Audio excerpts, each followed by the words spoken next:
Bonjour à tous, j'espère que vous allez bien. Une fois de plus, c'est le prophète Samuel Fombang et je suis là pour vous donner une prophétie pour le Cameroun. Et cette matinée même, j'ai eu une vision dans laquelle le Seigneur m'a montré certaines choses par rapport à notre nation et ceci concerne le président de la nation et surtout sa sécurité. Dans cette vision, j'ai vu qu'il voulait se déplacer pour quelque part et j'ai vu qu'il y avait un plan pour l'assassiner. Rappelez-vous, ce n'est pas la première fois que je donne une prophétie par rapport au président du Cameroun et par rapport au fait que les personnes essaient de l'assassiner. Et dans cette vision, comme dans la précédente que j'ai donnée il y a de cela au moins 2 à 3 ans aujourd'hui, ce complot pour l'assassiner avait affaire avec ces gardes présidentiels qui avaient reçu des ordres pour créer une faille dans le groupe qui l'accompagnait. J'ai vu les gars du corps accompagner le président, mais de telle sorte qu'il était exposé. Parce que je l'ai vu sortir d'un bâtiment et il allait vers une voiture qui était stationnée en train de l'attendre avec son épouse. Normalement, les gars du corps marchent à côté de lui de telle sorte que s'il y a quelque chose, un danger imminent, ils peuvent vite réagir pour l'empêcher d'être touché. Mais dans cette vision, j'ai vu que consciemment, ils ont laissé une certaine distance et le président avançait. Lorsqu'il avançait, j'ai eu dans mon esprit que quelque chose se prépare. C'est comme si on veut l'éliminer en ce moment. Et en face de là où il était, il y avait une colline avec des arbres. On ne pouvait pas vraiment voir ce qu'il y avait là-bas. Et j'ai eu dans mon esprit qu'il y a un sniper sur cette colline-là, prêt à tirer sur lui. Et j'ai couru, je suis allé me placer devant le président. On a ouvert la portière et là, il est entré. Et lorsqu'il est entré, l'un de ceux-là qui commandait la garde présidentielle m'a demandé pourquoi est-ce que je suis allé faire ça. Et je lui ai dit non, le président était exposé, quelque chose pouvait arriver. Et la façon dont il a réagi à ce que j'ai dit, j'ai compris par là qu'il faisait partie du complot pour éliminer le président. Et une fois de plus, je vais dire au peuple camerounais, il y a des plans pour éliminer le président du pays. Il y a des personnes qui souhaitent prendre la vie du président du Cameroun.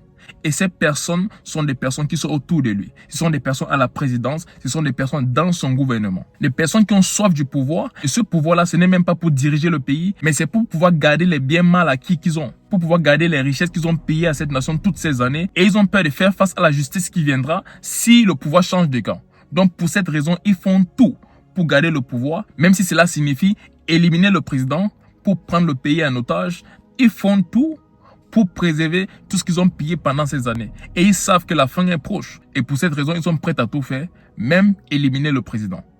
Ce n'est pas la première fois que je vous donne une telle prophétie. Il y a de cela 2 ou 3 ans, je vous ai dit, j'ai entendu un coup de fil entre quelqu'un d'autre placé dans le gouvernement et un membre de la garde présidentielle et il demandait à celui-là de créer une faille dans la protection du président afin qu'il soit éliminé. Et cette fois-ci, je vois la même chose. Et lorsque j'ai intervenu dans cette vision, j'ai vu le comportement de cet homme qui commandait ceux-là qui protégeaient le président. Et le Seigneur m'a fait comprendre par là que lui aussi, il faisait partie du complot. Donc, prions pour la protection de notre président et soyons très vigilants. Aussi bien que nous voulons le changement dans la nation, ça doit se faire dans la paix et surtout cet homme doit vivre pour voir cette transition avoir lieu. Laissez-moi vous dire ceci. Si le président meurt au pouvoir et surtout de cette façon-là, la guerre est presque inévitable. Déjà en ce moment, il y a plusieurs choses qui montrent que le Cameroun risque d'avoir une guerre bientôt. Ça, je vous le dis en tant que prophète. J'aimerais vous dire autre chose, mais il y a de très fortes chances que notre pays connaisse une guerre dans très peu de temps. Mais si ce président meurt encore plus par assassinat, croyez-moi, c'est presque inévitable qu'on ait une guerre qui va nous causer des très grands problèmes. Donc même si nous voulons le changement, qui est une bonne chose, cherchons à ce que cela soit fait selon la volonté de Dieu et non pas la force des hommes. Parce que si cet homme est assassiné, notre pays connaîtra des problèmes, croyez-moi. Je ne vous parle pas si Dieu ne me parle pas. Si cet homme est assassiné, notre pays connaîtra des vraies crises.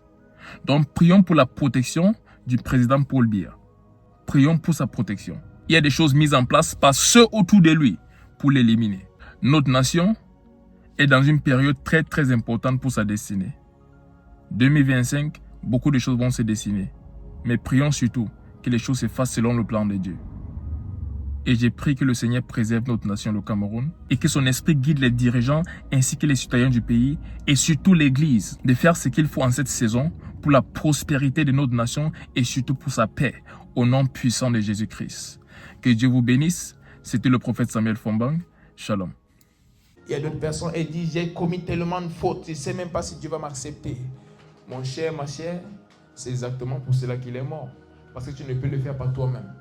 Il a dit, c'est un don, afin que personne ne puisse s'enorgueillir. Il t'offre cela, il a pris ta place. Toutes ces choses sales que tu penses avoir fait, il a pris ta place et ces choses sont maintenant attribuées à lui.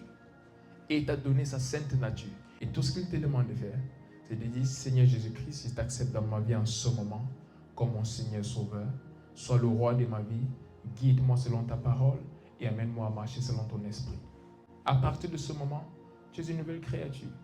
Tu n'as pas besoin de plus que ça. Plusieurs personnes pensent, non, je dois me battre pour devenir meilleur. Après, il va venir à Dieu, il va voir que je me suis battu, alors il va m'aider. Ah non. Avant de finir tes battre, tu seras peut-être plus en vie. Mais c'est pourtant simple. Tu peux l'accepter tout de suite dans ton cœur, comme ton Seigneur, comme ton Sauveur. Et à partir de ce jour, ta vie ne sera plus jamais la même. Et si tu es là, tu m'écoutes, et tu veux donner ta vie à Christ en ce moment, récite juste cette prière après moi. Merci Seigneur. Merci pour ton amour. Je te remercie pour ma vie. Je crois en ce jour que tu es mort sur la croix pour mes péchés.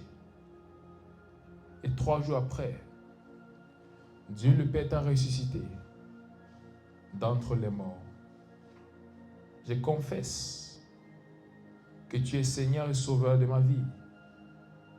Et par la foi, je reçois le don de la vie éternelle. Merci Seigneur, car les choses anciennes sont passées. Et voici toutes choses sont devenues nouvelles. Merci Seigneur, car je suis né de nouveau.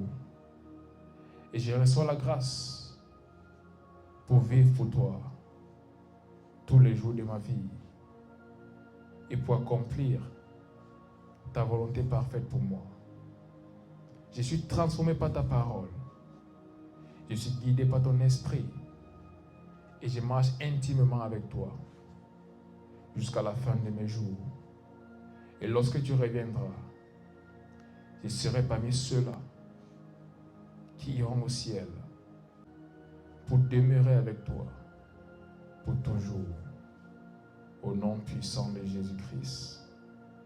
Amen. Félicitations à toi si tu as fait cette prière.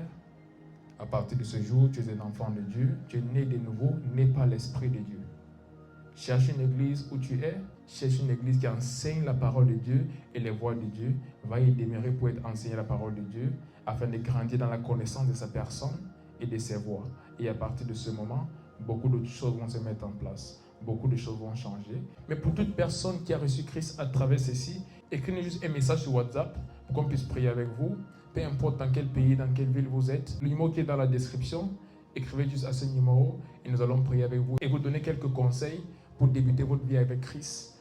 Et je prie que le reste soit excellent pour vous au nom puissant de Jésus-Christ. Amen.